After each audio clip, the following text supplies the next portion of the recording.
سارے نشے لوگوں کو لگے ہوئے ہوتے ہیں. ہر آدمی کوئی نہ کوئی نشہ کرتا ہے. کوئی دولت کا کرتا ہے, کوئی شہرت کا کرتا ہے, کوئی اپنی تعریف کا نشہ کرتا ہے. دو چار لوگوں سے تعریف سن کے مطمئن ہو جاتا ہے. ناراض تو نہیں ہو گیا اس جملے سے آپ؟ کرتے ہیں لوگ دولت کا نشہ بھی. یہ جب نقصان ہوتا ہے تو بندے بیمار نہیں ہو جاتے؟ پیسے ڈوب جاتے ہیں تو لوگ بیمار نہیں ہو جاتے؟ تو اس کا مطلب یہ ہوتا ہے کہ نشہ ٹوٹ گیا ہے. بہک ہوئے ہیں نا تھوڑے سے تو کانپتے ہیں, تڑپتے ہیں, پریشان. نشہ ہی اسی طرح ہی کرتا ہے نا, نہیں ملتا تو پریشان ہوتا ہے. یہ سارے نشے ہیں, مختلف قسم کا نشہ. اب مانتے نہیں اس بات کو, تسلیم نہیں کرتے, کیونکہ تسلیم کرنا بڑا مشکل کام ہے. اس کے لیے تو بڑی ساری چیزیں جو ہیں وہ دبوچ کے اور بڑی سارے رستے پھلانگ کے آنا پڑتا ہے, تو بڑا مشکل ہے ماننا, ورنہ کرتے ہیں ہم. ہمارا مزاج ہے. یہ گھومنے پھرنے کا, دنیا دیکھنے کا بھی ایک نشہ ہے. یہ بہت ساری باتیں کرنے کا بھی ایک نشہ ہے. گپ شپ کا بھی ایک نشہ ہے. دو چار لوگوں کی جب تک پگڑیاں نہ کھول لیں, بعض لوگوں کو نیند نہیں آتی. یہ غیبت کا, چغلی کا, بددیانتی کا, یہ بھی ایک نشہ ہے. اس پر ملا رومی رحمۃ اللہ نے بڑا کلام لکھا ہے. وہ کہتے ہیں مانگ کے کھانے کا بھی نشہ ہے. مانگ کے کھانے کا بھی نشہ ہے. وہ کہتے ہیں کہ ایک بھیک مانگنے والی خاتون تھی, تو بادشاہ کے پاس بھیک مانگنے آئی, تو بادشاہ کو پسند آ گئی, اس نے شادی کر لی. اب اس کو عادت تھی بھیک مانگ کے کھانے کی, تو وہ کنیزوں سے کہا کرتی تھی کہ فٹافٹ نہ روٹی لے کے آیا کرو, میں 2-3 دفعہ مانگوں تو پھر لایا کرو. کیونکہ ایک نشہ ہے نا, تو میں مانگوں 2-4 دفعہ تو پھر. تو انسان بہت سارے نشے کرتا ہے, یہ مانتا نہیں. یہ موبائل, یہ فیس بک, یہ سارے نشے ہی ہیں. اپنی فوٹو لگا لینا, سارا دن اسی کو دیکھتے رہنا. اور بڑے بڑے سیانے بندے جو وزادار ہیں, بڑے وزادار لوگ ہیں, لیکن وہ بھی سنجیدگی کے قائل نہیں, اس طرح کے نشوں کا شکار ہیں. یہ سارے نشے ہیں جو ہم نے پال لیے. ہمارے صوفیاء, ہمارے بزرگ فرماتے ہیں کہ تم اس طرح کرو, اگر سارے نشوں سے بچنا چاہتے ہو تو سجدے کا نشہ شروع کرو. سجدے کا نشہ شروع کرو. یہ نا اقبال کہتے ہیں, عطار ہو, رومی ہو, رازی. آپ بات کو سمجھیں. عطار ہو, رومی ہو, رازی ہو, غزالی ہو, کچھ ہاتھ نہیں آتا بے آہ سحر گاہی. کہتے بہت بڑا صوفی ہو جیسے فرید الدین عطار تھے, بہت بڑا تصوف کا امام ہو جیسے امام غزالی تھے, بہت بڑا تفسیر کا استاد ہو جیسے امام رازی ہو. عطار ہو, رومی ہو, رازی ہو, غزالی ہو, پر کچھ ہاتھ نہیں آتا بے آہ سحر گاہی. اگر سویرے اٹھ کے روتا نہیں نا اللہ کی بارگاہ میں, اگر تہجد نہیں نہ پڑھتا, تو کچھ ہاتھ نہیں آتا بے آہ سحر گاہی. پھر اس کو کوئی چیز نصیب. میری بات کی سمجھ آ رہی ہے آپ حضرات؟ جب تک آپ سویرے نہیں اٹھتے, آپ اللہ اللہ نہیں کرتے, آپ کو نوافل کا چسکا نہیں, عبادت کا مزہ نہیں. فرمایا میری عبادت کرو, یہ شوق پیدا کرو, میں نے تمہیں پیدا کیا ہے. ہم لوگوں کے نشے ہیں, مختلف نشے ہیں, بڑا عجیب رنگ ہے. محفل کی صدارت کرنے والے بڑے پیر صاحب, بڑے القابات, بیچ میں سے بندہ تلاش کرنے سے بھی نہیں مل رہا, اتنے بڑے لقب ہیں اس کے. لیکن وہ سج سنور کے 2.5 گھنٹے بیٹھا رہا محفل میں, اور نماز کا وقت آیا تو اس نے مختصر سی پڑھی, وہ نکل گیا. ہلکے سے سجدے کیے. اتنا بڑا عشق رسول, نعت خواں, ہو کیا بات ہے. اور عشق رسول کا بہت بڑا پیغامبر, بہت بڑا مبلغ. وہ بیچارہ سمجھ ہی نہیں سکا کہ اللہ کے رسول نے فرمایا تو نماز پڑھ, میری آنکھیں ٹھنڈی ہو جائیں گی. تو یہ نشے کے عادی تو ہیں, پر حقیقت کے قائل نہیں. یہ بس ٹھیک ہے, خوابوں کی دنیا میں لوگ زندہ ہیں, پر جن کو یہ جو نشہ تھا نا عبادت کا, یہ میرے رسول پاک کی چاہت ہے, یہ میرے نبی کریم علیہ السلام کی. آپ دیکھیں نا, حضور مہینوں جا کے غار حرا میں بیٹھتے. کیا وہاں تبلیغ کرتے تھے؟ کوئی کتاب لکھتے تھے؟ رسول کریم علیہ السلام مہینہ رہتے غار حرا میں. کوئی نہ مجھے دیکھے, کوئی نہ مجھے ملے. حضور یہاں کیا ہے؟ فرمایا میں اپنے رب کی عبادت کروں گا. نبی کریم علیہ السلام نے سجدوں کے ساتھ پتھروں اور پہاڑوں کو آباد کر دیا, سجدوں کے ساتھ.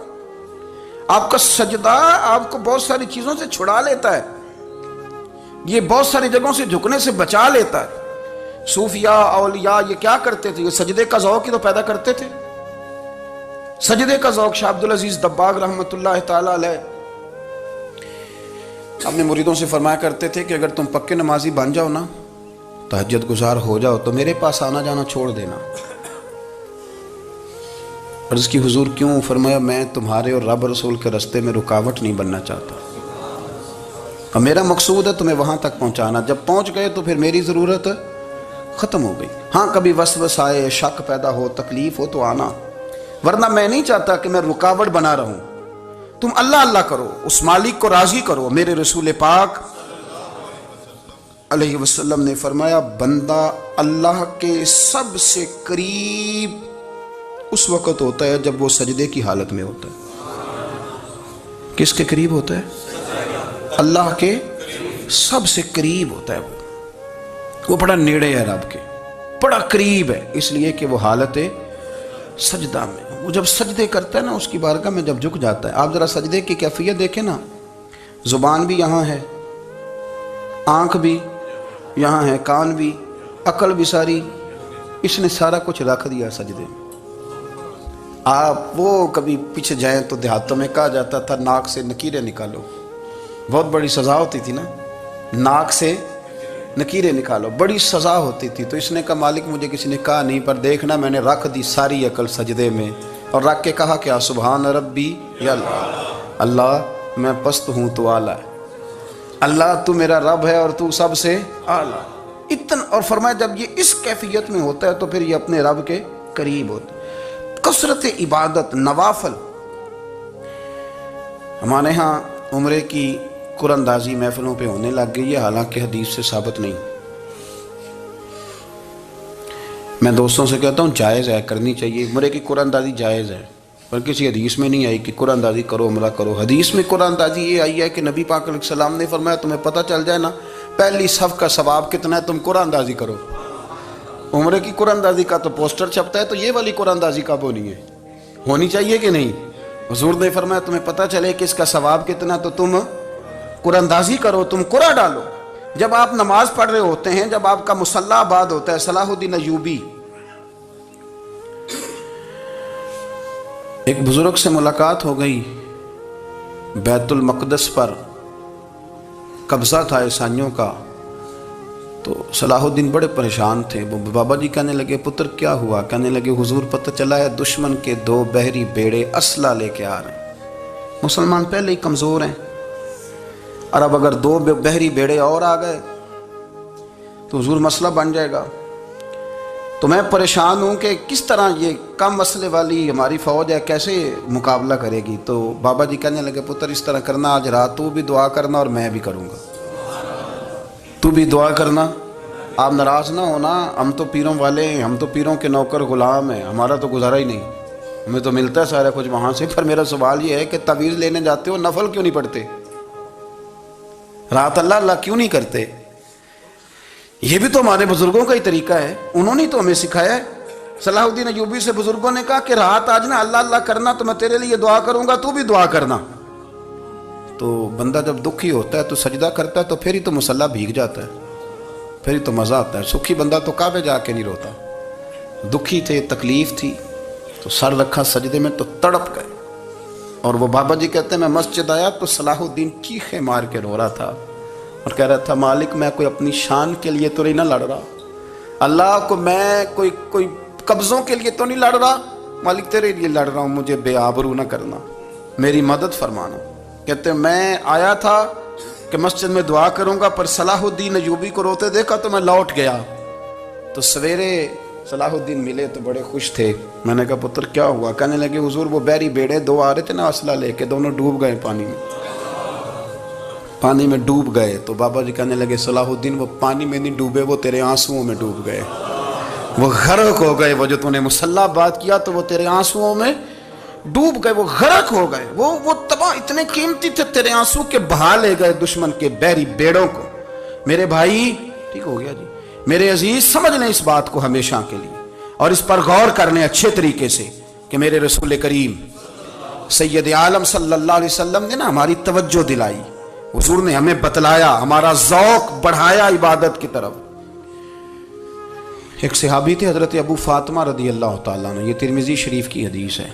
نبی پاک علیہ السلام نے فرمایا ابو فاطمہ قیامت کے دن مجھ سے جلدی ملنا چاہتے ہو کہ دیر کے ساتھ؟ تو کہنے لگے حضور کون ہوگا جو دیر سے ملنا چاہے گا؟ ہم نے تو جان دے دی وعدہ دیدار پر. اعلیٰ حضرت فرماتے ہیں جان دے دی وعدہ اور نقد اپنا دام ہو ہی جائے گا. مجھے لگتا ہے کہ یہ سودا نقد و نقد ہو جانا ہے، چونکہ ہم نے جان دے دی وعدہ دیدار پر. آپ نے وعدہ کیا تھا کہ مریں گے تو پھر زیارت ہوگی، تو مر گئے ہم زیارت کی خاطر. جان دے دی وعدہ دیدار پر تو نقد اپنا دام ہو ہی جائے گا. اے رضا ہر کام کا ایک وقت ہے، دل کو بھی آرام ہو ہی جائے گا. تو حضرت ابو فاطمہ رضی اللہ تعالیٰ عنہ سے نبی پاک صلی اللہ علیہ وسلم نے فرمایا جلدی ملنا چاہتے ہو کہ دیر سے؟ عرض کی حضور فٹافٹ ملنا ہے، میں نے قیامت کے دن آپ سے جلدی ملنا ہے. تو نبی پاک علیہ السلام نے فرمایا پھر اس طرح کرنا، دنیا میں رہ کے سجدے زیادہ کرنا، پھر سجدے زیادہ کرنا، قیامت میں ملاقات جلدی ہو جائے گی، قرب ملے گا تمہیں. اپنے بچوں کے اندر دیکھیں نا، ہم شوق پیدا کرتے ہیں، ہمیں صحیح لفظ نہیں بولنے آتے پر ہم بچوں میں شوق پیدا کرتے ہیں کہ پتر ڈاکٹر بن جائے گا تو بڑا نفع کرے گا، تو لوگوں کی خدمت کرے گا، ملک و ملت کی خدمت کرے گا، تیرے ابا کا نام روشن ہوگا، تیرے دادا کی تعریفیں ہوں گی. ہم یہ ذوق پیدا کرتے ہیں. ہم اپنے نوجوانوں کے اندر یہ فکر پیدا کرتے ہیں، انہیں ہم سمجھاتے ہیں کہ میاں جب تم پڑھو گے، محنت کرو گے تو فلاں آدمی کی طرح تمہارا نام ہوگا. یہ جتنا ذوق ہم بچوں کے اندر ان چیزوں کا پیدا کرتے، ہمیں حکم ہے کسی طرح ہم ذوق پیدا کریں کہ پتر نماز پڑھے گا تو اللہ راضی ہو جائے گا، تو سجدہ کرے گا. دیکھیں نا میرے رسول کریم علیہ السلام نے فرمایا 7 سال کے بچے کو مسجد لے کے جاؤ، یعنی اسے شوق دلاؤ، اس کے اندر یہ خاصیت پیدا کرو کہ اس کا دل کرے مسجد میں جانے کا، اس کے اندر یہ خصوصیات لاؤ کہ وہ ہمارے ہاں نا ہر چیز کو پروموٹ کیا جا رہا ہے، ہر چیز کو یعنی سر سنگیت سکھانے کے لیے اکیڈمیاں بن گئی ہیں، ہر شے پروموٹ ہو رہی ہے. عبادت کا جذبہ کم ہوتا جا رہا ہے، اللہ کا ذوق ہمارے اندر نہیں رہا. اور اتنا مشکل ہم نے اپنے لیے بنا لیا ہے کہ وہ بندہ جو بڑی زبردست مذہبی گفتگو کر رہا تھا اور تگڑی بات کر رہا تھا، کیا بات ہے، لیکن نماز کے بارے میں کمزوری دکھا جاتا ہے، نوافل کے بارے میں وہ چپکے سے نکل جاتا ہے.